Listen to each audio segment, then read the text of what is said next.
And we're back. Right, we're just going to carry on scrapping. Sorry, I forgot what I was doing right there for a second. But yeah, all this crap needs to go. Right. I need to assign someone to this. Whoa, what happened to that? I need to assign someone to this. I need to assign someone to this. You need to shut your face right now. Right. But yeah, that's food for settlements. And before I even go to Concord, there's somewhere I want to go first, which will pretty much prove useful for this settlement and many settlements after that. But there you go. And yeah, I'm still scrapping this place, but this is actually a long and lengthy process, but it is a useful process nonetheless.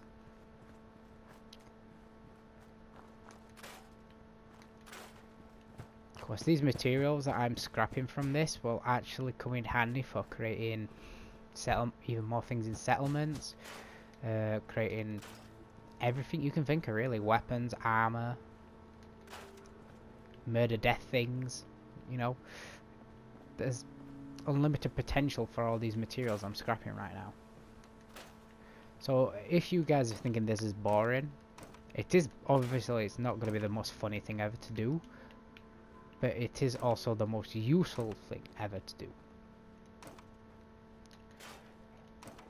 You know, just to clarify that. Right, pick up the cap stash. But don't worry, we're about halfway through, maybe more, in Operation Sanctuary. As I said before, this isn't my first playthrough, so I kind of know what to expect and what to do. So before I even so much as consider heading out of Sanctuary, I'm going to have this place pretty much set up for settlers to live in it.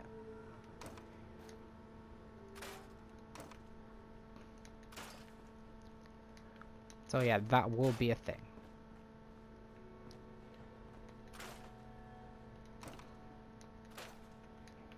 So, you know, there's no point really getting upset or anything like that about me spending a lot of time here.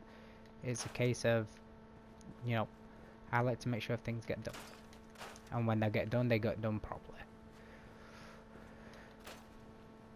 Like, for some reason you can't scrap these trees. This makes literally no sense, but yay! As I said before, any more workbenches I come across in my travels, I will actually, yeah. So hopefully by the end of this, well, maybe by the end of this episode, we will be maybe ready to start actually building. And then I'll give you guys a good talk through on, you know, building up the settlements and making sure they don't end up getting attacked a million times like mine did when I started the game. Which is quite frustrating when you're trying to complete a quest and Sanctuary Hills suddenly gets attacked. Please, Bethesda, please fix that. Because if you look at the top bar right here, we have power defense, beds, happiness, power, food, water. Alright.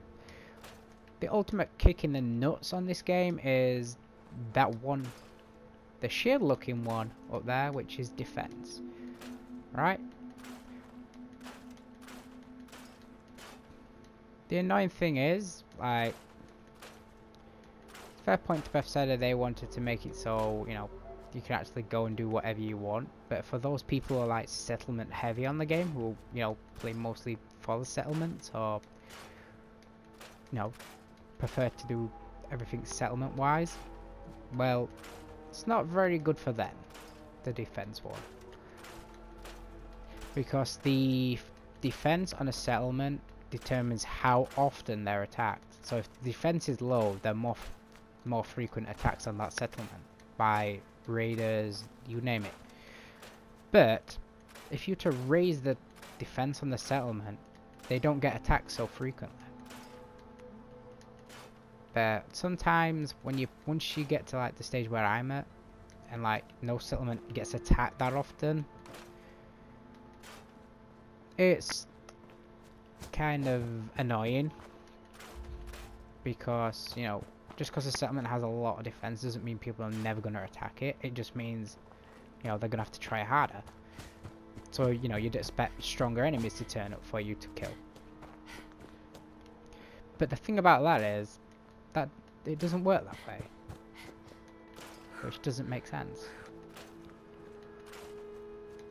Like, I want to... Well, plus the annoying thing is, when a settlement does get attacked, yeah, apparently you're the only person that can save them.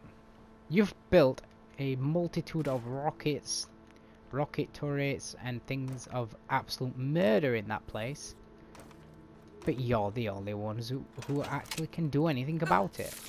Die. Die.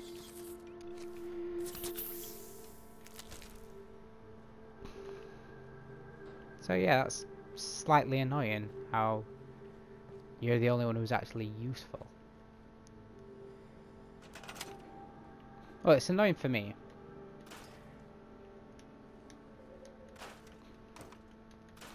But yeah,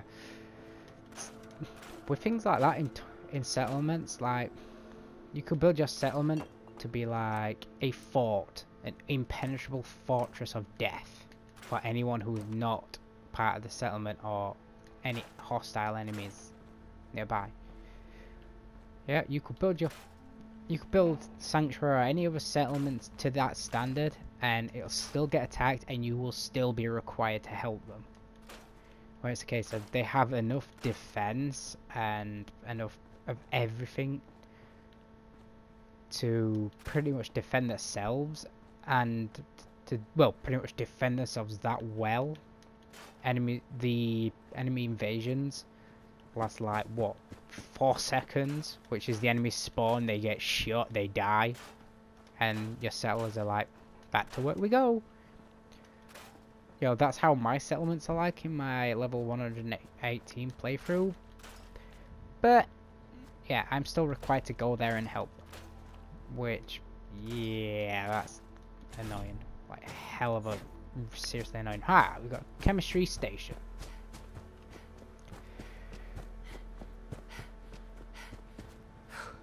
Plus as well, I will admit though, as you're gonna see when I start building, there's like a system of how things are pretty much snap to each other. Like 2 objects can snap together. You know, it's supposed to make it so there's no gaps, but on the other hand, it can be quite annoying just when you're trying to place something and it just keeps snapping to another object. We should be able to have the option to turn the snap part off, so items don't snap together. It would make life more easier.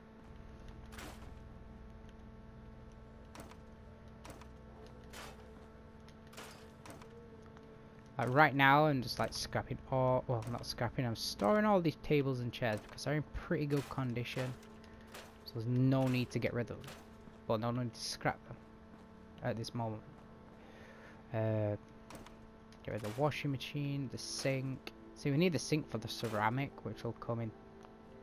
So yeah, right. Weapons as well can be scrapped if you look there. 5 steel for the 10mm pistol. Which, I like that idea. Because that's pretty much how I pretty much keep my... One moment. Disarm the trigger trap and disarm the makeshift bomb. And then we'll scrap this. But yeah, yeah,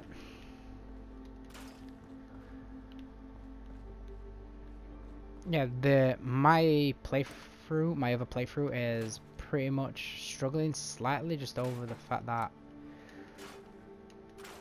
you know, a lack of materials, but scrapping weapons seems to get me a hell of a lot of steel and a hell of a lot of wood. Well, not a hell of a lot of wood, but adequate amounts of wood.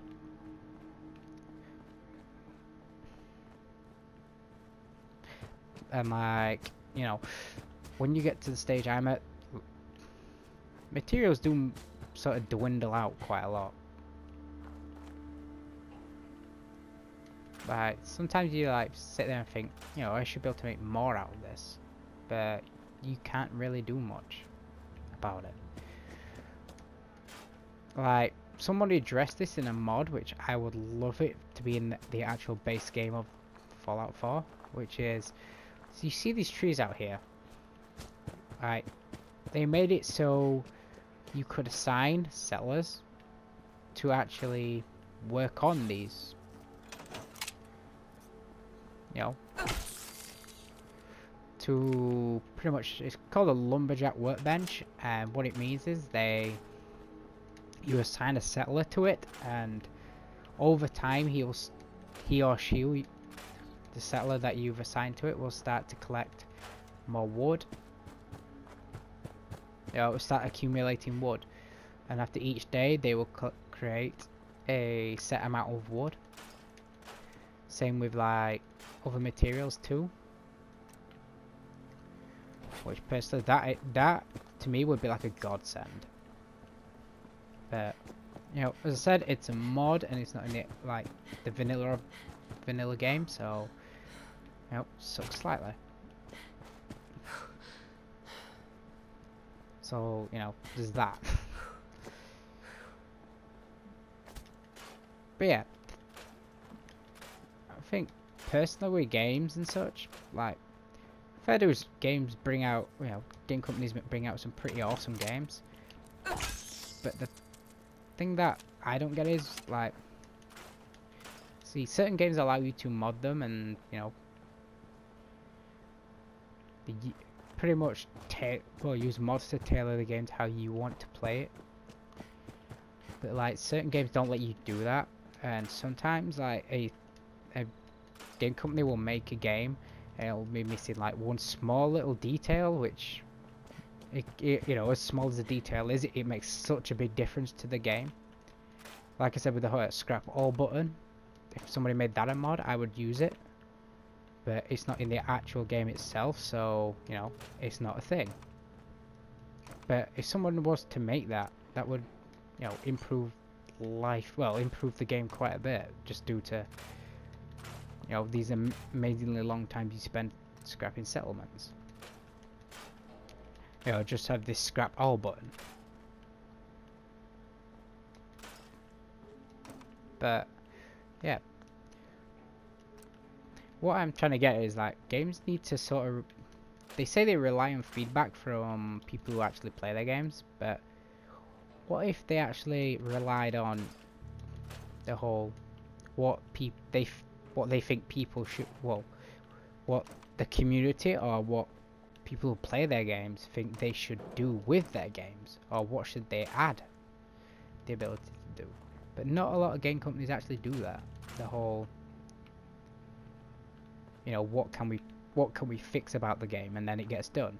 No, most game companies say like, oh, what do you want us to fix about the game, and then that's it. Nothing else, just what do you want us to fix? Yeah, so oh, we'll just consider that, and it just never becomes a thing. Or like really long down the line, you eventually get that thing. That was said like almost 8 months ago, or maybe more.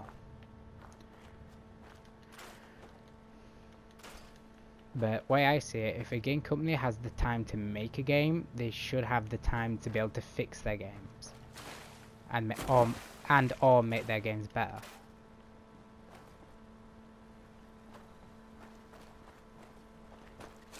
As in, I'm not a big fan of the whole game company releases game, that's it, done.